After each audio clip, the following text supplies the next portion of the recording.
Thank you. Joining me now, I have Ambassador Dan Baer, former U.S. ambassador to the Organization for Security and Cooperation in Europe under the Obama administration. Ambassador, welcome to the show.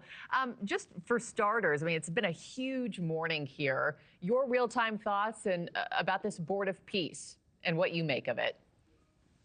I mean, I guess time will tell. There are concerns, I think, on two fronts that I've heard voiced, and your report covered these. But there's concerns over the membership, who's part of the Board of Peace, and also the kind of form or mandate of the Board of Peace.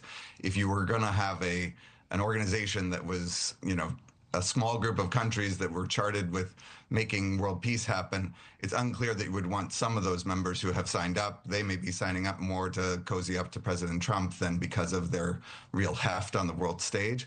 And a lot of people have concerns that what the problems are in certain places, including Gaza, which is the ostensible purpose for this Board of Peace, is not really institutional. It's not that we don't have institutions for humanitarian support or things like that. It's rather political, and it's unclear how this will solve the political problems that really are ahead of us in terms of making a lasting peace in Gaza. You talk about the problems that other countries likely have with who's invited on this, and I think obviously the number one country that comes to mind is Russia and Putin, and why you would invite an indicted war criminal to be part of a Board of Peace.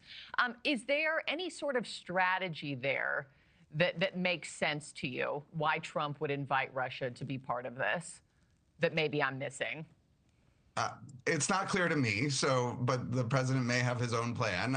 It's not clear to me why you would invite somebody who is literally prosecuting the largest active war right now in Europe to be part of a Board of Peace. It seems kind of counterintuitive.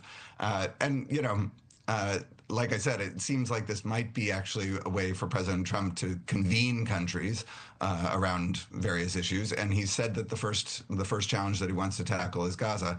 If it can help support a lasting peace in Gaza, I'm all for it. There are a number of countries there who could contribute materially to humanitarian support. But again, the institutional need is not clear. What's really needed is a political will on the ground to make lasting peace in the Middle East. Robert was just reporting on the fact that President Trump and Ukrainian President Volodymyr Zelensky are scheduled to meet together in Davos here in just a little bit. What do you think realistically, what kind of progress could come of that as a sideline meeting at this economic forum? We've seen them meet before, so what do you think could move the needle today? Well, you've heard President Trump admit that reaching peace between Russia and Ukraine has been more difficult than he hoped. I'm hoping that over time he's realizing that Vladimir Putin has been in the same place for many months now, which is that he's perfectly happy to continue this war and to play for time. What Zelensky needs from Trump is better understanding of the fact that Putin isn't ready for peace until there are better incentives or counter-incentives to continuing the war. But in the meantime, Putin has been attacking Ukraine's infrastructure, energy infrastructure. It's very cold and knocking out heating for large numbers of people.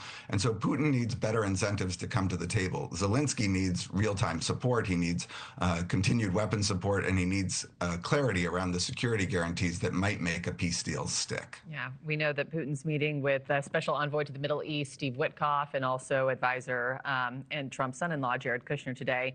By the end of the day, we'll see where things stand and have landed. Ambassador Dan Baer, thank you so much for your time, sir. Appreciate it. Thanks, Marky.